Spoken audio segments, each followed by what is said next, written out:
De lo que se trata entonces hoy día es de revisar primero el cambio que hubo respecto de la reformulación a partir del 22 de junio, porque todo se amplía, como dije, una semana. Entonces, si teníamos planificado hasta el 3 de agosto, hasta la semana del 3 de agosto, ahora hasta el 10 de agosto. Y si teníamos planificado una evaluación en un día, digamos, se corre una semana, tal como yo se los expliqué eh, en los mensajes de uCursos, cuando uCursos funcionaba, no sé si funciona todavía. Bien, entonces, estamos en el tema del nuevo orden, y ese nuevo orden tiene dos fases. Una fase que tiene que ver con el tema de la nación, o más que fases, dos complejos, digamos. Uno con la nación, eh, cómo se está, digamos, pensando estas formas de construir la nación. Otro tiene que ver con la ciudadanía, que es una manera también de construcción de orden. Y otro, un orden que es mucho más amplio, que tiene que ver con lo que podríamos decir el orden en ámbitos culturales, en fin, o del conocimiento. Ahí pueden ser los museos, observatorios, bibliotecas, etcétera, y ahí están los textos. Entonces, para cada uno de estos hay una lectura, como lo han visto, que son la mayoría para 2 semanas, y hay una que creo que es con menos tiempo, y también aquí está contemplado la semana que no va a haber clases, sino, ¿no es cierto?, que es la semana del 13 de julio, a ver, si no me equivoco. Sí, la semana del 13 de julio, que es una semana en la cual, ¿no es cierto?, se va a hacer que es un periodo, digamos, para ponerse al día, no son vacaciones, pero sí permiten, ¿no es cierto?, al no haber clases, que los estudiantes y las estudiantes puedan revisar lo que están haciendo. Nosotros estamos, por supuesto, en línea para que ustedes puedan comunicarse, si quieren consultar respecto al trabajo que están haciendo, etcétera. Es el momento en que se puede hacer. Entonces, este programa está pensado para considerando todos esos elementos, la fecha que se amplía y también esa semana que no va a haber clases. Hubo un pequeño cambio, si recuerdan ustedes que les conté de un texto que se pasó una semana para otra, que hubo una inversión, y estamos, ¿no es cierto?, en esta lectura de la página 433 de, del texto de Anino. Vamos a buscar el texto acá para que lo podamos revisar hoy día, y la idea es que hagamos también un trabajo sobre esto para ir entendiendo mejor de qué se trata el texto, 433. Entonces vamos a buscar el texto acá.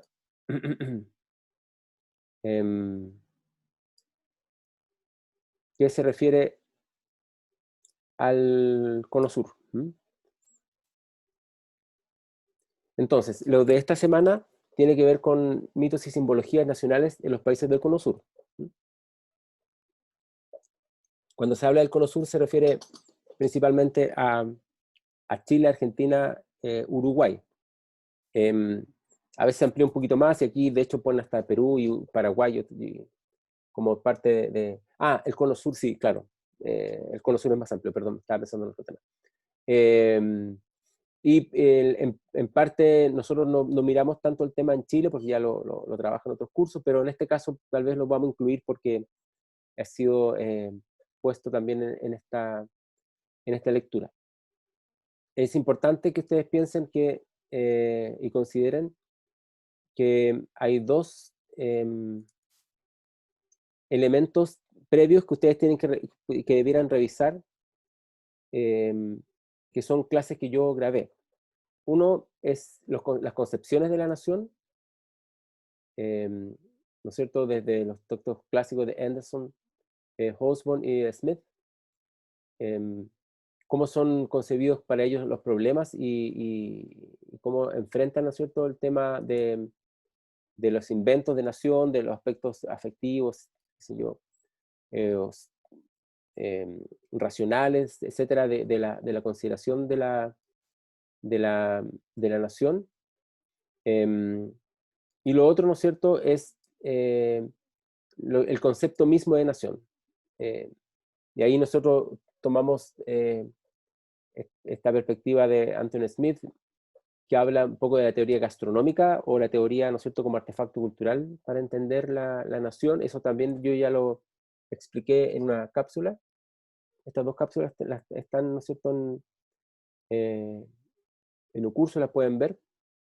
Em, y está, ¿no es cierto?, explicado la teoría de Renan sobre el tema de la nación como artefacto, como teoría gastronómica, le dicen acá, este autor. Y la teoría geológica, como le llama Smith, principalmente en autores eh, alemanes como Herder, digamos, que es puesto acá también como su cita, digamos. Entonces, en resumen, la clase llamada acá 13 y 12, acá, ¿no es cierto?, es la nación y sus concepciones, y qué es la nación como concepto. Es un insumo fundamental e imprescindible, necesario, para poder, ¿no es cierto?, entender el texto que estamos viendo ahora, de, de los mitos y simbologías nacionales en los países del Cono Sur. Eh, y también, ¿no es cierto?, para ir cerrando un poco el tema de la nación. En la próxima lectura eh, de la semana del 6 de julio, el próximo lunes no hay clases, pero por eso está esa fecha. No, la semana del 29 de julio, bueno, la próxima semana miramos esto, claro, y después continuamos con un caso mexicano. Con eso cerramos el tema en parte, ¿no es cierto?, el tema de la construcción de nación, y nos vamos acercando al tema de la ciudadanía, que es otro de los temas que vamos a revisar en este curso. Entonces, no sé si han tenido tiempo de mirar estos textos, este texto que estoy viendo acá, eh, o mirar las cápsulas. Tienen tiempo hasta la próxima semana en realidad para irlos revisando, pero la idea es que vayan avanzando. ¿Alguien ha podido avanzar con este texto, no? ¿Me pueda decir?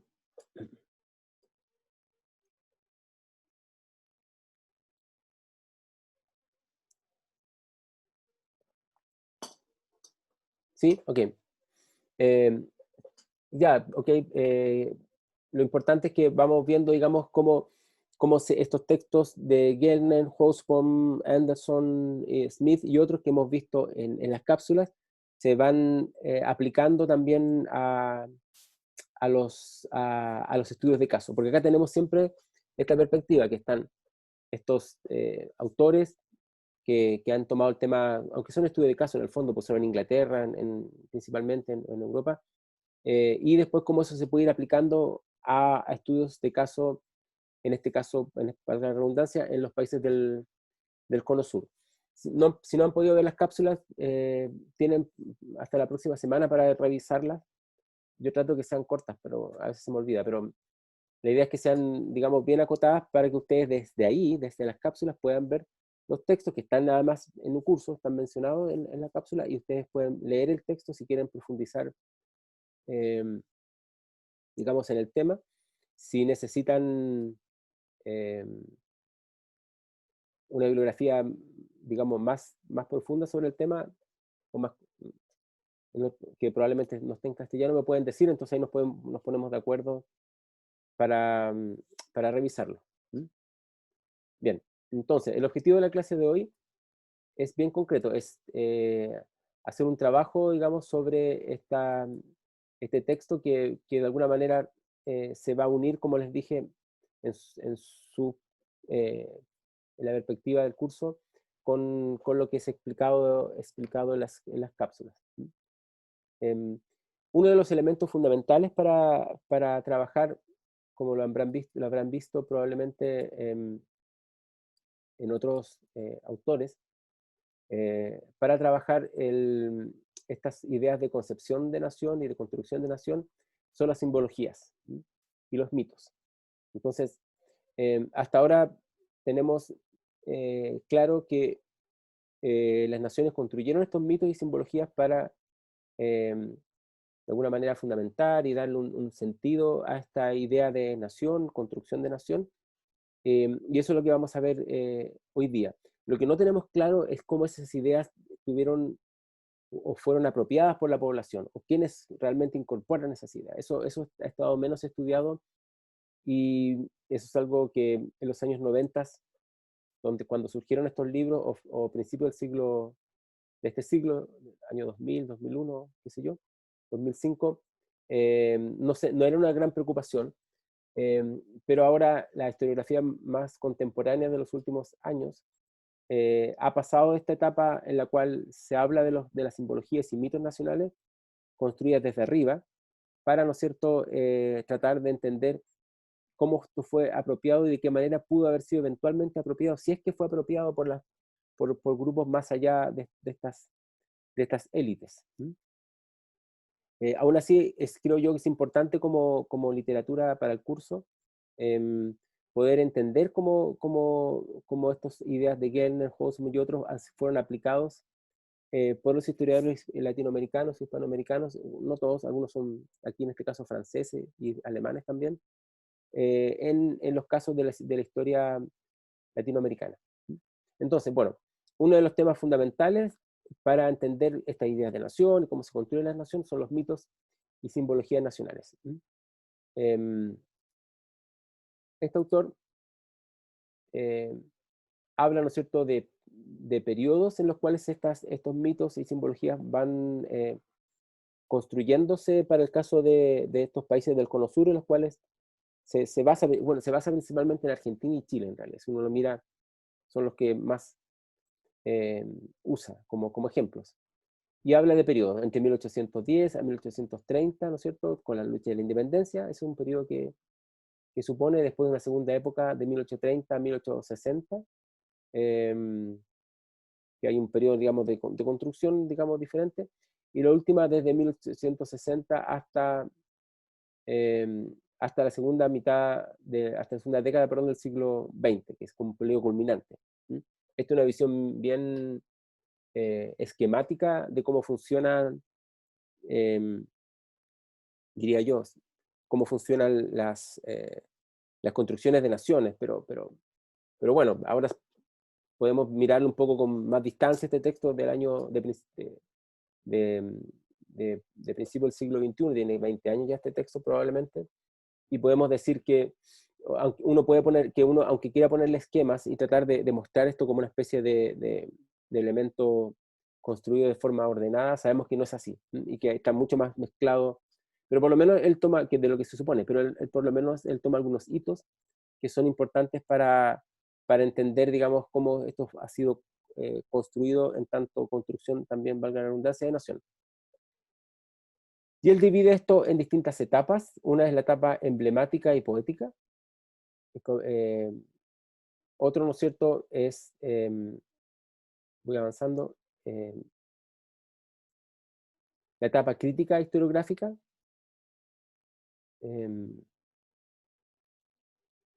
y la etapa monumental.